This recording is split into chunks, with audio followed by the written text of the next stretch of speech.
3. Motivación de pertenencia al grupo. Reconozco que nunca he tenido la extrema necesidad de fusionarme con mis compañeros fuera del terreno de juego. Tenía muy claro que mi relación con ellos estaba fundamentada en lo futbolístico. Por mucho que uno lo intente, las relaciones laborales tienen un subtítulo que dice, solo son compañeros de trabajo. Dentro de las instalaciones deportivas iba a muerte con ellos, pero a partir del parking mis obligaciones con ellos eran mínimas. Muchos de mis compañeros se veían a lo largo del día para tomar algo, y cuando me proponían unirme a ellos solo lo hacía si realmente me apetecía. No huía de la soledad de mi hogar porque no me incomodaba estar conmigo mismo. Esa independencia emocional no me restaba ni un solo gramo de compromiso con el equipo. Básicamente necesitaba dejar de sentirme futbolista durante unas horas al día. Me gustaba ser futbolista, pero temía quedarme únicamente en eso. No sabía qué, pero sabía que yo era más que un futbolista. De hecho, sin un balón en las piernas dejamos de ser futbolistas, aunque la sociedad y nosotros mismos tenga grandes dificultades para separar al jugador de la persona. El peso de la profesión es enorme en la construcción de la personalidad de cualquier persona. Solo hay que ver que cuando nos presentamos, poco se tarda en decir cuál es nuestra profesión. Por una parte, es para calibrar el estatus al que se pertenece, pero mayormente es porque al pasar un tercio del día realizando una actividad acabamos siendo eso que hacemos. Con el fútbol es más grave todavía, cuando lo dejamos nos presentan, o presentamos, como exfutbolistas. Como si ser exfutbolista fuese una profesión. Una de las funciones de los uniformes es recordarnos que mientras trabajamos no somos 100% nosotros, sino representantes de una empresa o entidad, y que debemos comportarnos en base a las normas de estas. Por eso cuando se dice que el fútbol es un reflejo de la sociedad estoy totalmente en desacuerdo. El contexto del fútbol no refleja para nada a la sociedad. Para empezar, el fútbol son estados de ánimo llevados al extremo en periodos de tiempo muy cortos. Regularmente, la euforia se puede transformar en decepción absoluta en cuestión de minutos. Por suerte, fuera de los estadios de fútbol eso es menos habitual. Una sociedad tan inestable anímicamente sería caótica, más si cabe. Luego podemos ver cómo los jugadores cuando se dirigen a la autoridad, que es el árbitro. Fuera del fútbol el árbitro sería el policía y el juez al mismo tiempo. Nadie en su sano juicio gritaría un palmo a la cara de un policía o un juez. Al igual que un aficionado cuando no está en el campo no se dedica a abuchear lo que no le gusta ni a insultar a los de la empresa de la competencia. ¿Te imaginas a un repartidor de Telepizza insultando a otro de Domino's Pizza al cruzarse con él? Yo no. El fútbol para el futbolista y para el aficionado es solo una parte de sus vidas. Aunque haya aficionados que crean que el fútbol es su vida. Más bien es un entretenimiento estable en el tiempo, y ser de un equipo te da la posibilidad de pertenecer a un grupo, es una de las maneras más sencillas y estables de cubrir la motivación de pertenencia. Nací en Guinea Ecuatorial, llegué a España con 11 meses, me crié en una familia con una mezcla de valores africanos y costumbres españolas. Durante mi infancia tuve más facilidad de entablar amistad con hijos de extranjeros de cualquier nacionalidad y minorías raciales por las similitudes, en este caso de desarraigo. Pero cuando fiché por el Southampton me encontré en una situación extraña. Había una enorme población de personas negras, pero fue con los españoles con quienes me sentía más identificado. Incluso iba los martes a un restaurante en el que se hacía una fiesta con música latina. Jamás me habría imaginado bailando canciones de Chayanne, Ricky Martin o Alaska, pero en ese momento, escuchar música latina con todos esos españoles me permitía sentirme parte de algo en una ciudad en la que acababa de aterrizar. Claro que a mis amigos no les contaba esto. Cuando era jugador del Español tenía una relación excelente con mis compañeros, pero mi pertenencia al grupo estaba con mis amigos, la tenía cubierta porque estaba en mi ciudad, y con mi gente la ciudad de uno es aquella en la que pasó su adolescencia, o en la que se hizo rico. El fútbol era una importante pequeña parte de mi vida, el resto de mi vida era mi papel en la familia, mis luchas internas por sentirme cómodo en una sociedad en la que no me veía representado, la ausencia de presentadores negros en la televisión me hacía sentir desubicado. A todo esto, había que sumarle que me encontraba en la adolescencia. El fútbol no podía ser mi vida. Aunque me hubiese ido todo mucho mejor, seguiría teniendo otras preocupaciones que el fútbol ocultaba. No hay nada más cómodo que refugiarse en el trabajo. Cuando uno cree que se debe a su trabajo, lo que en realidad está haciendo es desentenderse de otros aspectos de su vida. No me vale eso de que trabajo 60 horas a la semana para que a mi familia no le falte de nada. Si no estás tú ya les falta mucho. En pleno siglo XXI se sigue alabando a los supertrabajadores. Si trabajar muchas horas es una virtud, ¿por qué no ponemos en un pedestal a los camareros y camareras que hacen jornadas de hasta 16 horas por un sueldo mínimo? Cuando entré en el Español con 13 años no tuve que hacer mucho para encajar en el grupo, mi carácter ayudaba mucho, pero mi habilidad futbolística también. Ser bueno en algo es una llave maestra para abrir muchas puertas, aunque hay puertas que hay que derribar con una patada. Estuve 6 años en la cantera Perica, lo cual significa que una vez dentro del grupo nunca tuve que hacer nada para encajar. Sin embargo, eran los que llegaban nuevos quienes hacían más esfuerzo por encajar, incluso llegando a dejar de ser ellos mismos para agradar. Durante 6 años viví en un entorno seguro y pertenecía a la maravillosa minoría, como se conoce al Real Club Deportivo Español. Ser buen futbolista te facilita la integración en cualquier equipo. Bueno, miento, en las selecciones españolas inferiores recibí un trato extraordinario, como todos, pero no me sentí parte del grupo durante los primeros años. El motivo era que asistía a la mayoría de entrenamientos y partidos amistosos, pero no entraba en las convocatorias finales para jugar los campeonatos importantes. Lo que las personas ansiamos no es sentirnos importantes, sino sentirnos útiles, ser parte de algo. Y eso no lo sentía yo. Sentía que, a pesar de estar siempre en el grupo, podía ser reemplazado sin más. Años después volví a sentir la misma inseguridad cuando trabajé con un contrato de 3 meses como tripulante de tren. Fue una experiencia muy positiva, pero nunca antes había tenido un contrato laboral tan corto. Este era mi primer trabajo después de retirarme del fútbol, pero tenía la esperanza de ampliarlo.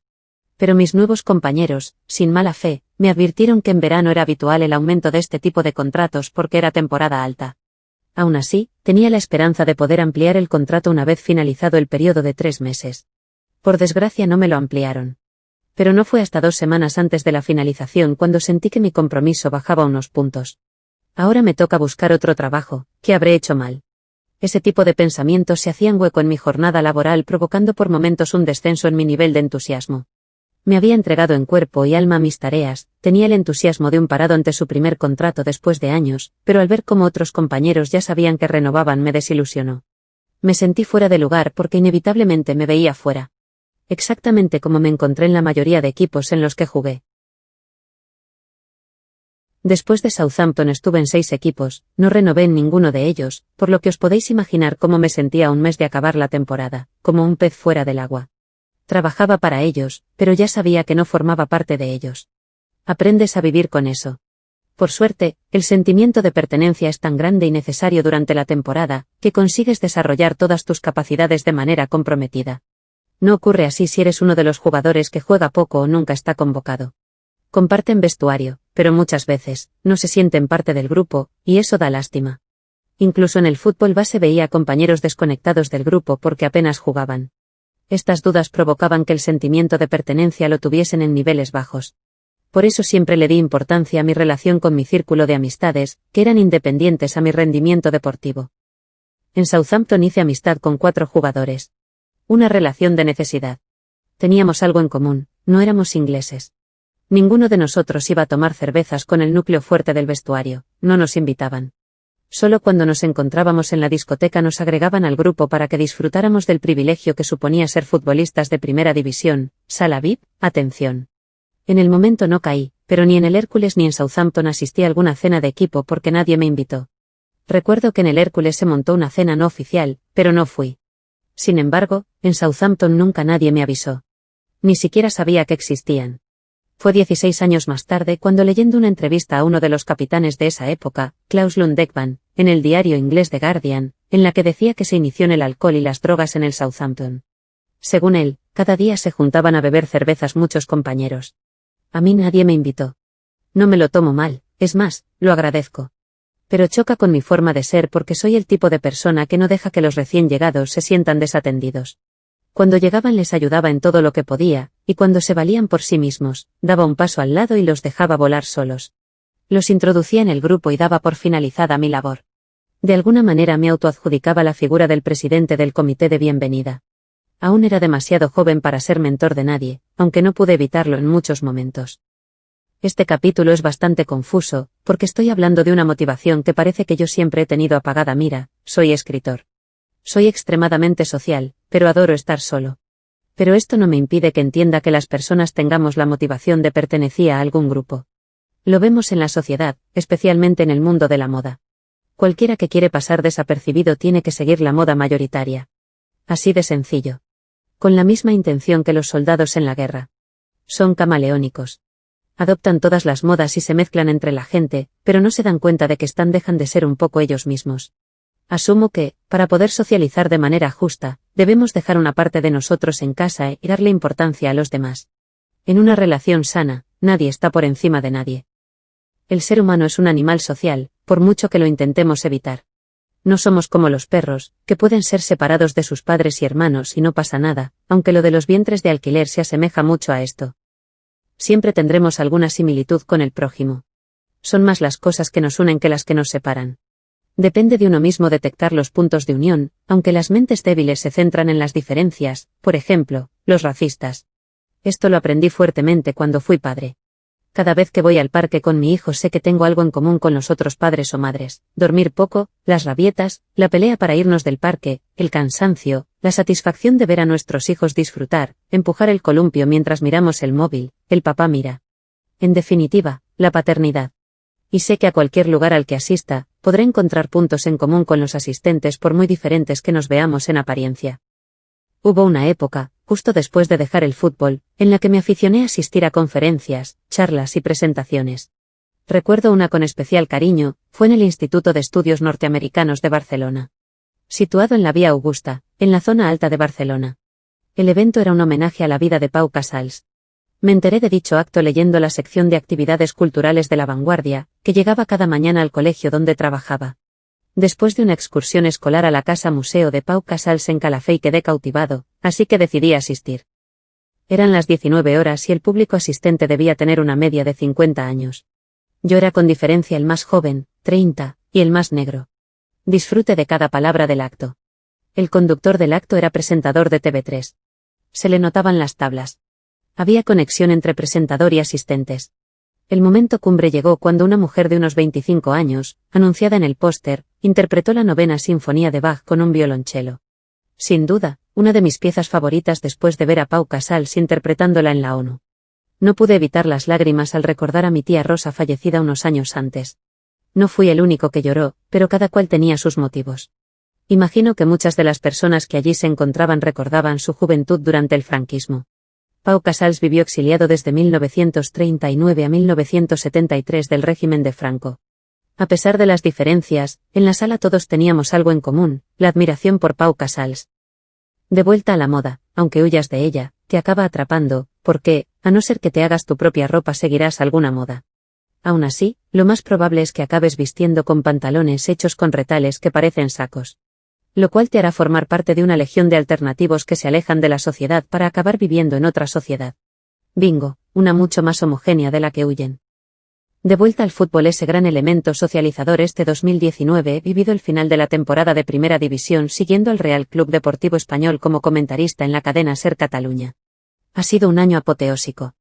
Después de 12 años se clasificaron para competiciones europeas. Concretamente para la Europa League, como séptimo clasificado. Esta temporada he entrado en las entrañas del mundo perico a través de la interacción con periodistas, aficionados y jugadores. Me he dado cuenta de que los clubes de fútbol son auténticas redes sociales en las que no hace falta registrarse.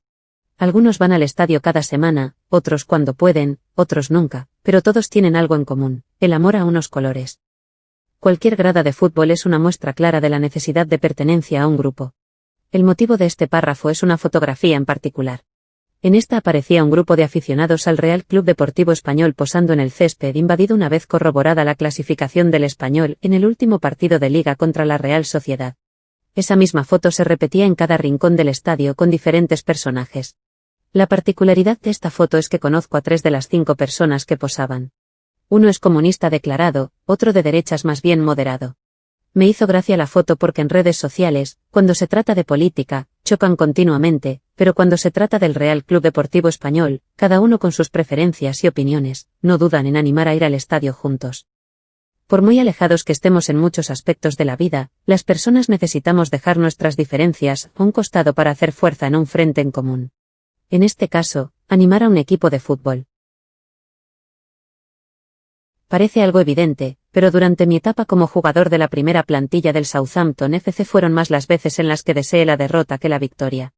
A simple vista, y visto desde la distancia, puede parecer que a mí me tuviera que interesar ganar el máximo de partidos, pero no era así por diversos motivos. Primero, porque no jugaba. Erróneamente, estaba convencido de que si el equipo perdía tendría más opciones. Estaba más que equivocado, porque el fútbol no funciona así. Es menos probable que los jugadores más jóvenes entren en el equipo cuando vienen mal dadas. Es por el bien de ambas partes. Para un jugador joven entrar en unas condiciones tan adversas puede suponer más responsabilidad de la que le debería soportar. El segundo motivo era que yo no percibía ninguna mejora en mi situación cuando el equipo ganaba. Por alguna extraña razón, no me pagaban primas a final de temporada ni durante esta. El tercer motivo era, como ya he dicho antes, que no fui invitado a ninguna cena o comida de equipo. Todo eran sonrisas en el vestuario, pero una vez fuera de las instalaciones, nada me unía a mis compañeros. Ni la lengua, ni los gustos, ni las costumbres. Solo el ecuatoriano Agustín Delgado me invitaba a comer a su casa al igual que yo a él. Puedo decir que tenía inhibida la motivación de pertenencia al grupo. Era demasiado joven para entender que era yo quien se tenía que adaptar a ellos y no al revés, aunque a día de hoy estoy orgulloso de no haber seguido la estela de mis compañeros como un perrito faldero, porque quizás, con tanto tiempo libre y sin jugar, podía haber acabado aficionándome al alcohol, a los casinos o a los clubs de striptease. Pero, sin duda, me penalizó no sentirme parte de esa gran familia que es el Southampton. Solo algunos empleados me hicieron sentir como en casa. Estos fueron los cocineros y los fisios, aunque durante el último año marcaron distancias conmigo siguiendo órdenes del club. No tenían obligación de esforzarse conmigo, pero hicieron lo que cualquier persona con un mínimo de sensibilidad debe hacer con un joven de 19 años. Por ejemplo, el cocinero cada día me servía la comida como si hubiera preparado el menú especialmente para mí. Siempre con una sonrisa. Por eso siempre comía allí, para sentirme en casa. Para sentirme uno más de la plantilla. El contexto futbolístico se presta a dejar caer a las personas que no funcionan. Hay mucha gente que depende del resultado de los futbolistas, no tienen paciencia para dejar que se desarrolle en su plenitud. El hecho de tener tanto donde escoger hace que el valor del jugador sea efímero. Por desgracia para mí, pasé por muchos equipos y estuve poco tiempo en ellos.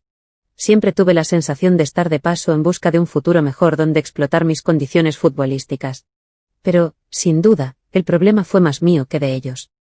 Una frase del psicólogo Pep Marí me hace cuestionar cómo enfoqué mi carrera y cuánto desconozco de mí mismo. Cuanto más egoísta es la persona, menos orgullo de pertenencia experimentará. Para conectar con algo que trasciende tu ego hace falta una gran dosis de generosidad. Pep Marí.